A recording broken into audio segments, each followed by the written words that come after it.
Private market విలువ ప్రకారం చింతలపూడి రైతు పరిహారం న్యాయం చేయాలి. చింతలపూడి ఎత్తిపోతల పథకం రైతులకు, చింతలపూడి ఎత్తిపోతల పథకం భూ నిర్వాసిత రైతులకు, చింతలపూడి ఎత్తిపోతల పథకం భూ నిర్వాసిత రైతులకు ఇవ్వాలి. పాత నోటిఫికేషన్ రద్దు చేసి కొత్త నోటిఫికేషన్, పాత నోటిఫికేషన్ రద్దు చేసి కొత్త నోటిఫికేషన్ తొలగించాలి. బ్లాక్ లిస్ట్ నుంచి రైతుల భూములను తొలగించాలి. రెవెన్యూ బ్లాక్ లిస్ట్ నుంచి రైతుల భూములను తొలగించాలి. రెవెన్యూ బ్లాక్ లిస్ట్ నుంచి రైతుల భూములను తొలగించాలి. వర్ధిల్లాలి రైతుల ఐక్యత, వర్ధిల్లాలి రైతుల ఐక్యత, వర్ధిల్లాలి. అట్లాగే సలహా కూడా మనం తీసుకొని ఇప్పుడు వీళ్ళు కూడా మనం తోడవుతున్నారు కాబట్టి మన 50 మందికి 100 మంది కూడా ఉన్నారు కాబట్టి వీళ్ళతో కూడా మనం ఏం క్యాన్సిల్ చేస్తారు వీళ్ళు కూడా వీళ్ళ కూడా సహాయంతో పాటు మనం కూడా ముందుకెళ్దాం. ముందు కోర్టుకు వెళ్ళే వరకు చూద్దాం. ఈ కోర్టుకు వెళ్ళే దాని నిమిత్తం ఎవరైనా బాధ్యత తీసుకొని ఆ ఊళ్ళకి ఏ ఊళ్ళో ఉన్నాయో నాకు సుమారు ఒక 20 ఊళ్ళు ఉన్నాయి దగ్గర. ఆ ఊళ్ళలోకి వెళ్ళి అక్కడ ఉన్న ఎవరైతే ముఖ్యులు ఉన్నారో ఈ ఊళ్ళు ఇంకో ఊళ్ళో మీరు ఊళ్ళు ఉంటారు కదా, వాళ్ళు మనం కలుసుకొని అయ్యా ఈ ఊళ్ళో ఎంతమంది ఉన్నారు, మా ఆలోచన ఏంటి, ఇలా నిర్ణయించాం కమిటీ తరఫున, మీ ఆలోచన ఏంటి అని ఎవరైతే మనకి అనుకూలంగా మనకు వస్తారో వాళ్ళందరూ మనం కలుపుకుందాం. అందరి పేరు రాసుకుందాం. నా ఉద్దేశం 100 మంది అనుకోండి, ₹1,00,000 కలిసి మనిషి ₹1000 పెద్ద విశేషం కాదు. వాళ్ళు ఏడు వెళ్ళి ఎక్కడికి వెళ్ళి ₹1000 అయిపోతాయి. ఇప్పుడు పోయింది అనుకోండి, మా రక్షణ చెప్పినట్టు పొద్దుపోయింది లేదా మీ రాజేశ్వర గారు చెప్పినట్టు పొద్దుపోయింది అనుకోని తీసుకెళ్ళి మన గారు కోర్టుకు వెళ్ళాం అనుకుంటున్నాను. ముందు అక్కడ అలా ఉంటుంది. దేవుడు దగ్గర కుదిరి కనుక తపడా కూడా మనకు భయం ఏంటి, మనకి మెయిన్ భయం డబ్బులు అథారిటీలో కట్టి తవ్వేస్తారు భయమేగా. ఇప్పుడు ఇప్పుడు కూడా అదేగా 15 లక్షలు తీసుకొని 1,000 లక్షలు కూడా తవ్వేసారు కదా. అలాంటి తవ్వకుండా ఎదురు చేయడానికి అందరం ఇచ్చారు అనుకోండి, వెళ్ళండి గుడ్డు మనం కూర్చోబెట్టి మాట్లాడి మనకి డబ్బులు సమాధానం చెప్పండి తవరం. రెండోది ఏంటంటే మా ప్రెసిడెంట్ గారు చెప్పినట్టు నాకు నచ్చదు. ఏంటి ఏం ఆందోళన చేయాలండి. చేస్తేనే వాళ్ళ బీజేపీ కూడా తెలుస్తుంది, వైఎస్ఆర్ పార్టీ కూడా తెలుస్తుంది, తెలుగుదేశం కూడా తెలుస్తుంది, కమ్యూనిస్ట్ కూడా తెలుస్తుంది, కూడా తెలుస్తుంది. అందరి దృష్టిలో మనం పడతాం. ఓహో ఇక్కడ సమస్య ఉంది, వీళ్ళు గొడవ చేస్తామని చెప్పి ఏదో రేపు అమలు చేయడం చేపట్టి వాగ్దానాలు చేస్తారు కలిసి మనకి. కాబట్టి ఆందోళన కూడా కొంచెం చేద్దాం. నా ఆలోచన, నా వ్యక్తిగత ఆలోచన. దానికి మీరు మాట్లాడండి. ఎవరు వచ్చినా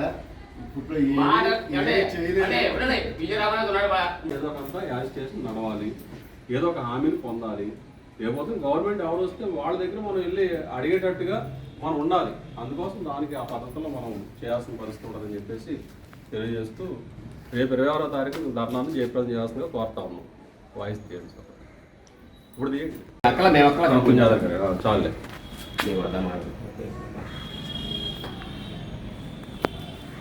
కె శ్రీనివాస్, ఆంధ్రప్రదేశ్ రైతు సంఘం ఏలూరు జిల్లా కార్యదర్శి. ఈరోజు చింతలపూడి ఎత్తిపోతల పథకం భూ నిర్వాసిత రైతుల సమావేశం జరుగుతూ ఉన్నది.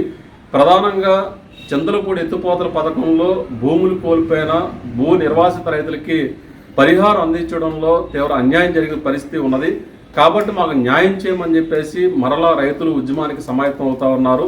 న్యాయ పోరాటానికి చేయడానికి కూడా సమాయత్తం అవుతా ఉన్నారు.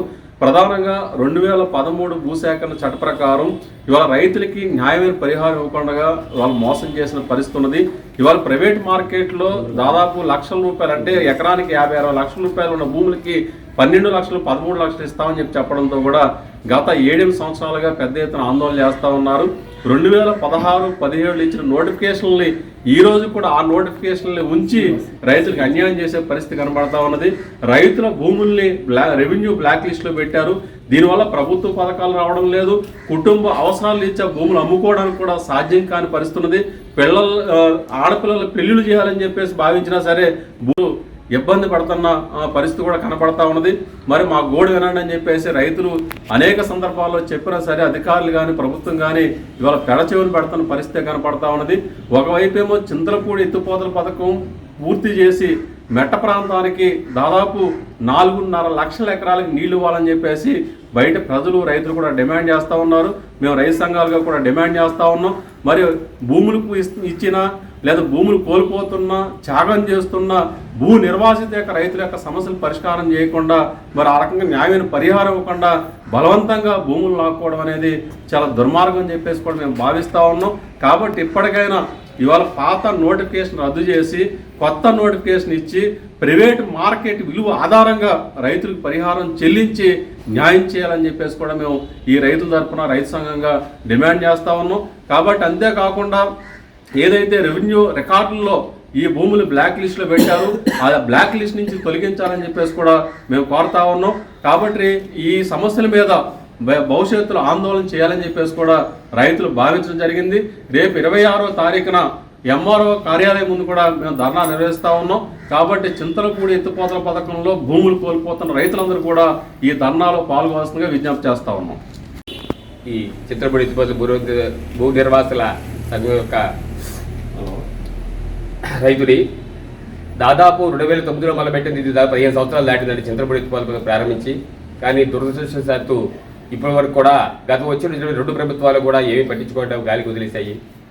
దానికి తోడు పరిహారం చెల్లించకుండానే రైతుల భూములు లాక్కోవడానికి ప్రయత్నించినందుకు గాను రైతులు ఏంటని అడిగినందుకు కూడా కేసులు పెట్టి కోర్టు చుట్టూ 3-4 సంవత్సరాలు తిప్పడం జరిగింది. అలా తెలుగుదేశం ప్రభుత్వంలో బాధపడిన ప్రభుత్వానికి వైఎస్ఆర్ సాక్షాత్తు ముఖ్యమంత్రి గారే చింతలపూడి ఎలక్షన్ మీటింగ్కి వచ్చి ఇక్కడ పరిహారం చెల్లించడంలో అన్యాయం జరిగింది గత ప్రభుత్వంలో, నేను వచ్చిన తర్వాత పరిహారం పెంచి ఇస్తానని సాక్షాత్ ముఖ్యమంత్రి గారే 2019 ఎలక్షన్ మీటింగ్లో చెప్పడం జరిగింది. కానీ దురదృష్టవశాత్తు ఇప్పుడు 4 సంవత్సరాలు అయినా కూడా ఆ ముఖ్యమంత్రి గారు ఇచ్చిన హామీ కూడా గతి లేకుండా పోయింది. కాబట్టి రైతులు ఇప్పటికే తమకు పరిహారం తీసుకోలేదు, పైగా ఆ యొక్క భూములని అభివృద్ధి చేసుకోవడం కూడా వీలు లేకుండా నిషేధ జాబితాలు ఉన్నవి. దానివల్ల వాళ్ళకి ఏ నెంబర్లు అయితే పోరాగా ఉన్నాయో, పోయిన భూమే కాకుండా పోరాగా ఏ నెంబర్లు అయితే ఉన్నాయో ఆ నెంబర్ మొత్తాన్ని కూడా నిషేధ జాబితాలు పెట్టడం జరిగింది. దానివల్ల లోను రావట్లేదు, ఏదైనా పిల్లల పెళ్లికి ఏదన్నా రాసిద్దామని కోరట్లేదు, ఏదైనా ఆరోగ్యరీత్యా కానీ లేదా ఇతరత్ర భూ అభివృద్ధి చేసుకుందామన్నా కూడా దాన్ని అమ్ముకునే అవకాశం కూడా లేకుండా పోయిందండి. ఇటువంటి పరిస్థితుల్లో ఇప్పటికి దాదాపు 7 సంవత్సరాలు అయిందండి. ఈ కొత్తగా ఈ చుట్టుపక్కల నోటిఫికేషన్ కూడా 7 సంవత్సరాలు అయింది. 7 సంవత్సరాల్లో దాదాపు ప్రతి భూమి చేసే వాల్యూ 7 సంవత్సరాల క్రితం 6 లక్షల భూమి చింతలపూడిలో ఈరోజు 13 లక్షలు ఉందండి. అంటే 6 లక్షల రూపాయలకి 15 లక్షల రూపాయలు గవర్నమెంట్ ఇవ్వజూపితే ఆ రోజున ఈ రోజు డబల్ అయింది కాబట్టి 13 లక్షలకి 30 లక్షలు చిల్లర రూపాయలు గవర్నమెంట్ లెక్క ప్రకారం, ప్రైవేట్ లెక్క ప్రకారం కూడా కాదు, అంతకన్నా ఎక్కువ ఉంది మార్కెట్ వాల్యూ. కాబట్టి ఇప్పటికైనా సరే ఇప్పుడు ఏదైతే రాజకీయ పక్షాలు ఇప్పుడు రాబోయే సార్వత్రిక ఎన్నికల్లో పాల్గొంటాయో వారందరూ కూడా మా యొక్క ఇబ్బందిని అర్థం చేసుకొని తమ ఏ విధమైతే మాకు న్యాయం చేయదలుచుకున్నారో ఈ విషయాన్ని చర్చించి మా అందరికీ తెలపాల్సిన కోరుతున్నాను. అలాగే కుదిరితే మేనిఫెస్టోలో పెట్టి మాకు న్యాయం చేయాల్సిన మరీ కోరుతున్నాను. దీనిలో భాగంగా రేపు 26వ తారీఖు సోమవారం నాడు చింతలపూడి ఎంఆర్ఓ ఆఫీస్ దగ్గర మేము మా సోదర గ్రీన్ ఫీల్డ్ రైతులకు జరిగిన అన్యాయం గురించి, మా చింతలపూడి ఎత్తిపోతల రైతులకు జరిగిన అన్యాయం గురించి కూడా మేము పెద్ద భారీ ఎత్తున ధర్నా ఏర్పాటు చేసుకుంటున్నామండి. ఇదే కాక ఇక ముందు కూడా ప్రభుత్వం ఎవరైతే ఉన్నారో వాళ్ళందరి దృష్టికి తీసుకెళ్లే విధంగా అధికార యంత్రాంగం కానీ లేదా ప్రభుత్వం కానీ దిగువచ్చి ఎవరొస్తే వాళ్ళని దిగువచ్చే విధంగా ఇంకా ఈ ఉద్యమాన్ని ఇంకా ఉధృతం చేస్తాం. మా యొక్క న్యాయం జరిగేదాకా కూడా మేము దీన్ని సాధించడానికి చేస్తాం. కాబట్టి 50 మంది రైతులు కూడా ఈ యొక్క ప్రకటన చూసి ఇటు చింతలపూడి ఎత్తిపోతల ఉన్నటువంటి నిర్వాసితులు, అటు గ్రీన్ ఫీల్డ్ రైతులు అందరూ కూడా వచ్చి రేపు 26వ తారీఖు జరిగే చింతలపూడి ఎంఆర్ఓ దగ్గర ధర్నాలో అందరూ కూడా పాల్గొని ఆ యొక్క ధర్నాన్ని విజయవంతం చేయాలని కోరి మరీ ప్రార్థిస్తున్నాను. న్యాయమైన పరిహారం వెంటనే ఇవ్వాలి. న్యాయమైన పరిహారం వెంటనే ఇవ్వాలి. ప్రైవేట్ మార్కెట్ విలువ ప్రకారం చింతలపూడి పరిహారం చెల్లించాలి. న్యాయం చేయాలి. చింతలపూడి ఎత్తిపోతల పథకం రైతులకు వెంటనే చేయాలి. చింతలపూడి ఎత్తిపోతల పథకం భూ నిర్వాసిత రైతులకు న్యాయం చేయాలి. చింతలపూడి ఎత్తిపోతల పథకం భూ నిర్వాసిత రైతులకు న్యాయం చేయాలి. ఇవ్వాలి. పాత నోటిఫికేషన్ రద్దు చేసి కొత్త నోటిఫికేషన్, వెంటనే ఇవ్వాలి. పాత నోటిఫికేషన్ రద్దు చేసి కొత్త నోటిఫికేషన్ వెంటనే ఇవ్వాలి. తొలగించాలి. బ్లాక్ లిస్ట్ నుంచి రైతుల భూములను తొలగించాలి. రెవెన్యూ బ్లాక్ లిస్ట్ నుంచి రైతుల భూములను తొలగించాలి. రెవెన్యూ బ్లాక్ లిస్ట్ నుంచి రైతుల భూములను తొలగించాలి. వర్ధిల్లాలి. రైతుల ఐక్యత వర్ధిల్లాలి. రైతుల ఐక్యత వర్ధిల్లాలి. జీవి మాల్ ఫెస్టివల్ తీన్ మార్ పండుగలన్నీ జీవి మాల్ తోనే. మహా పండుగలు మెగా సేల్ 1+1 1+2 కాంబో ఆఫర్స్ అన్ని విభాగాలలో. Saris, ladies, kids, mens and suiting విభాగాలలో attractive collection. 3 mega festivals, 1 mega fashion place. GV mall, Vijay Vihar centre, RR Pet, Eluru. పెళ్లిళ్లు, పండుగలు, వేడుకలు ఎక్కడైనా సరే మీరే మెరిసిపోతారు.